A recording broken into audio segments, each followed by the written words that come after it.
kita akan menjelaskan tentang posisi akuntansi biaya, di mana itu terbagi oleh tiga, itu akuntansi keuangan, akuntansi manajemen, dan akuntansi biaya. Akuntansi keuangan itu menyajikan informasi untuk pihak eksternal, di mana pihak eksternal itu yaitu investor, kreditor, dan pemerintah, di mana dia berisi laporan laba rugi dan arus kas.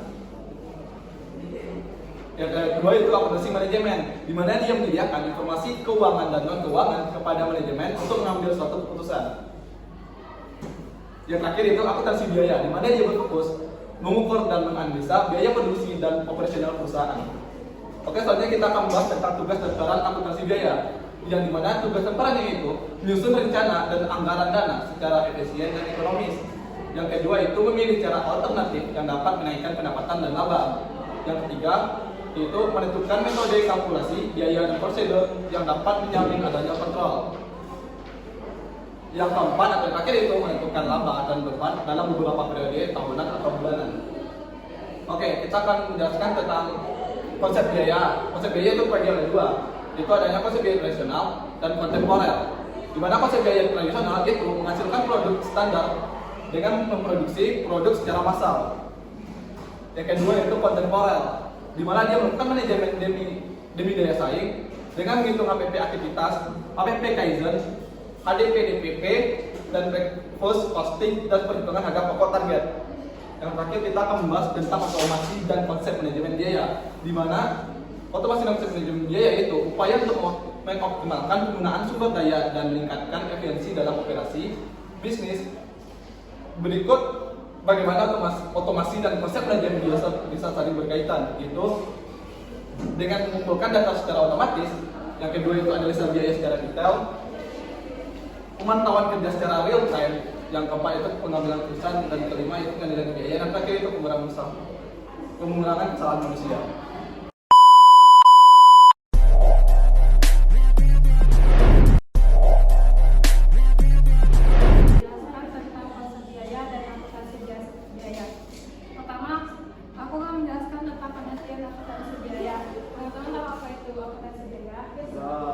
Akuntansi biaya adalah sebagai suatu proses pengidentifikasian definisi, pengakuan, pelaporan, analisis sebagai unsur biaya langsung dan tidak langsung. Selanjutnya akan menjelaskan tentang fungsi manajemen dalam perusahaan. Fungsi manajemen dalam perusahaan ada 4. Yang pertama yaitu planning, organizing, controlling, dan actuating. Pertama yaitu planning. Teman-teman tahu arti planning? Planning adalah perencanaan. Jadi pemilihan fakta dan penghubungan faktor serta pembuatan dan pengakuan perkiraan asumsi untuk masa depan yang akan datang dengan jalan penggambaran dan memutuskan kegiatan yang dilakukan untuk masa depan atau masa yang akan datang. Yang kedua yaitu organizing atau pengorganisasian, yaitu melibatkan dan menetapkan beberapa tugas dan mengelompokkan tugas ke dalam departemen. Selanjutnya yaitu controlling atau pengawasan. Pengawasan yang dimaksud di sini adalah proses pemantauan apa yang harus dicapai, yaitu standar apa yang sedang dilakukan. Selanjutnya yaitu actuating atau pelaksanaan, yaitu membangkitkan dan mendorong semua anggota kelompok agar berkehendak dan berusaha dengan keras untuk mencapai tujuan yang telah ditetapkan atau planning guiding. Selanjutnya yaitu perbedaan akuntansi keuangan dan akuntansi manajemen.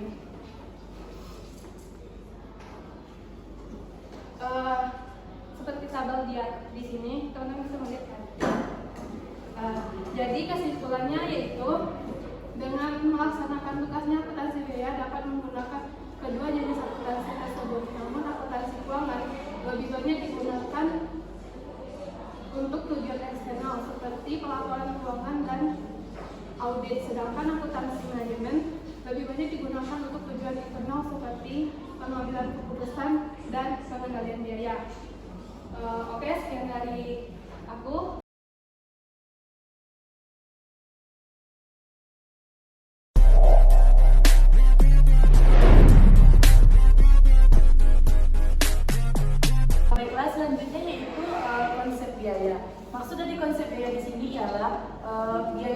berbeda untuk tujuan berbeda. Tujuan berbeda ini menunjukkan keputusan yang akan diambil. Untuk sebuah keputusan yang akan diambil, kita dapat menggunakan klasifikasi biaya karena setiap keputusan memiliki tujuan yang berbeda. Berikutnya yaitu objek biaya. Objek biaya yaitu segala sesuatu yang diukur dan dihitung biayanya. Objek biaya ini dapat berupa produk, departemen, proyek, aktivitas, pelanggan, dan lain-lain. Selanjutnya yaitu klasifikasi biaya. Klasifikasi biaya ini dapat dibagi menjadi 4. Yang pertama yaitu klasifikasi biaya berdasarkan kemudahan penelusuran. Terbagi menjadi 2, yaitu yang pertama biaya langsung atau direct cost. Yaitu biaya yang terjadi di mana penyebab satu-satunya adalah karena ada sesuatu yang harus dibiayai. Yang kedua yaitu biaya tidak langsung. Biaya yang terjadi tidak hanya disebabkan oleh sesuatu yang dibiayai atau disebut juga dengan biaya overhead pabrik. Yang kedua yaitu klasifikasi biaya berdasarkan fungsi utama organisasi. Terbagi menjadi 3. Yang pertama yaitu biaya produksi. Maksud dari biaya produksi di sini yaitu semua biaya yang berhubungan dengan fungsi produksi digolongkan ke dalam biaya bahan baku, tenaga kerja, dan biaya overhead pabrik. Yang kedua yaitu biaya pemasaran. Biaya pemasaran di sini yaitu biaya-biaya yang terjadi untuk melaksanakan kegiatan pemasaran produk. Misalnya biaya iklan, biaya promosi, dan lain-lain. Yang ketiga yaitu biaya administrasi dan biaya umum. Maksudnya di sini yaitu biaya-biaya untuk mengkoordinasikan kegiatan-kegiatan produksi dan pemasaran. Contohnya gaji bagian akuntansi. Yang ketiga yaitu klasifikasi biaya berdasarkan perilaku biaya. Terbagi menjadi 3. Yaitu yang pertama biaya tetap. Maksud dari biaya tetap yaitu biaya yang jumlahnya tetap atau konstan, tidak dipengaruhi perubahan volume kegiatan sampai kegiatan tertentu. Contohnya gaji. Yang kedua yaitu biaya variabel, yaitu biaya yang jumlah totalnya berubah secara sebanding dengan perubahan volume kegiatan. Contohnya biaya bahan baku. Yang ketiga yaitu biaya semi variabel, yaitu biaya yang jumlah total berubah tidak sebanding dengan perubahan volume kegiatan. Contohnya biaya listrik. Yang keempat yaitu klasifikasi biaya berdasarkan jangka waktu manfaatnya. Terbagi menjadi 2, yaitu yang pertama pengeluaran modal, yaitu pengeluaran yang akan memberikan manfaat pada periode akuntansi atau pengeluaran yang dapat memberikan manfaat pada periode yang akan datang. Yang kedua yaitu pengeluaran pendapatan. Maksudnya di sini yaitu pengeluaran yang akan memberikan manfaat hanya pada periode akuntansi di mana pengeluaran itu terjadi. Selanjutnya yaitu perbedaan akuntansi biaya. Perbedaan di sini terbagi menjadi 3. Yang pertama yaitu perusahaan jasa. Perusahaan jasa yaitu suatu usaha yang hanya memberikan jasa atau pelayanan kepada klien atau pelanggan. Yang kedua yaitu perusahaan dagang. Perusahaan dagang yaitu perusahaan yang hanya mendistribusikan barang dagangan saja. Yang ketiga yaitu perusahaan manufaktur, yaitu perusahaan yang mengolah produk dengan mengolah bahan baku menjadi produk siap jual. Yang selanjutnya yaitu perbedaan sistem perpetual dan sistem fisik dan alternatif pencatatan produksi. Yang pertama yaitu sistem perpetual. Sistem perpetual ini yaitu persediaan bahan baku langsung berubah setiap kali terjadi transaksi pembelian dan pemakaian bahan baku langsung, sehingga saldonya dapat diketahui setiap saat. Sedangkan sistem fisik yaitu dalam sistem fisik saldo persediaan bahan baku langsung tidak berubah selama periode akuntansi. Perubahan saldo persediaan bahan baku langsung baru terjadi pada akhir periode melalui jurnal penyesuaian berdasarkan hasil cek fisik persediaan akhir periode. Selanjutnya yaitu laporan harga pokok produksi. Maksudnya di sini yaitu jika perusahaan menggunakan sistem perpetual untuk pencatatan persediaannya, perusahaan tidak perlu menyusun laporan harga pokok produksi karena suatu barang selesai diproduksi.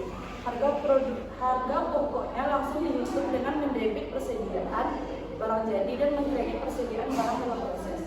Selanjutnya yaitu laporan laba rugi. Maksud dari laporan laba rugi yaitu mencatat yang diperoleh atau diterima oleh perusahaan manufaktur dalam satu periode.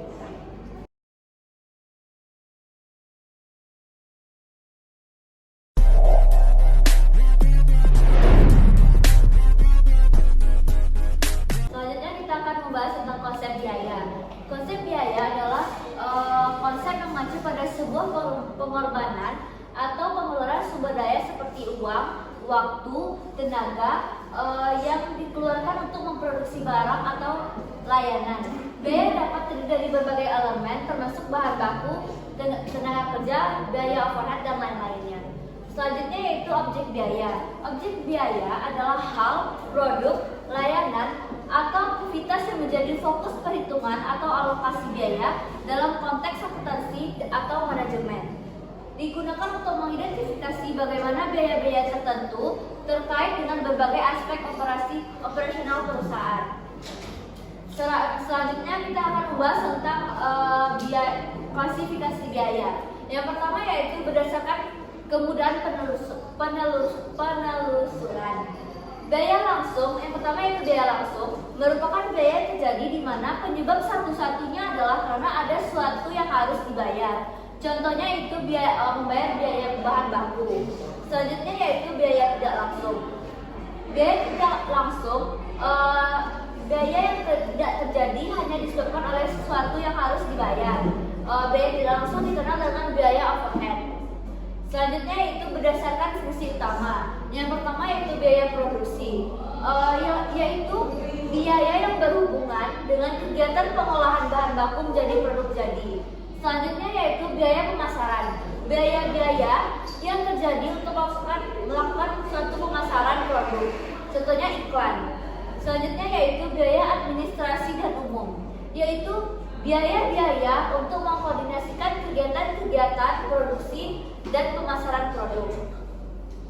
Selanjutnya yaitu berdasarkan perilaku biaya. Yang pertama yaitu biaya yang tetap, jumlah biaya yang tetap atau konstan atau tidak dipengaruhi perubahan volume kegiatan. Contohnya gaji direktur. Selanjutnya yaitu biaya variabel, biaya yang jumlah totalnya berubah secara sebanding dengan volume kegiatan. Contohnya biaya bahan baku dan biaya tenaga kerja. Selanjutnya yaitu biaya semi variabel, biaya yang jumlah totalnya berubah tidak sebanding dengan perubahan volume kegiatan. Contohnya biaya listrik. Selanjutnya yaitu berdasarkan jangka waktu manfaatnya. Yang pertama yaitu pengeluaran modal, di mana pengeluaran yang akan memberikan manfaat atau benefit pada periode akuntansi sekarang atau di masa yang akan datang. Selanjutnya yaitu pengeluaran pendapatan, di mana pengeluaran yang akan memberikan manfaat hanya pada periode akuntansi tersebut atau di mana pengeluaran itu terjadi. Selanjutnya yaitu perbedaan akuntansi biaya pada perusahaan jasa, perusahaan dagang, dan perusahaan manufaktur. Pertama pada perusahaan jasa tidak perlu menentukan harga pokok barang dan tidak perlu membuat laporan mengenai harga pokok produksi sehingga tidak ada biaya akuntansi di dalamnya. Yang kedua yaitu tidak terdapat persediaan barang apapun karena yang dijual berupa jasa. Yang ketiga, pembelian yang terjadi akan langsung dimasukkan ke dalam akun peralatan atau akun perlengkapan. Selanjutnya perusahaan dagang. Pada perusahaan dagang terdapat HPP sehingga untuk menentukan harga pokok barang dapat dilakukan dengan mudah dan terdapat stok persediaan barang jadi. Pada perusahaan dagang, laporan HPP tidak dipergunakan dan tidak terdapat biaya akuntansi di dalamnya. Selanjutnya yaitu perusahaan manufaktur. Pada perusahaan manufaktur terdapat HPP dan untuk menentukan harga pokok dilalui dengan beberapa tahapan perhitungan. Dan kedua, terdapat persediaan barang bahan baku atau mentah dan persediaan barang baku pembantu dalam proses produksinya. Yang ketiga yaitu dalam perusahaan manufaktur harus membuat laporan harga pokok produksi dan terdapat biaya akuntansi di dalamnya. Selanjutnya kita akan memasuki pada arus biaya pada perusahaan manufaktur. Untuk gambar ini merupakan arus fisik produksi. Gambar yang di tengah merupakan arus biaya perusahaan manufaktur dan terakhir adalah arus biaya produksi ke laporan keuangan. Sekian dari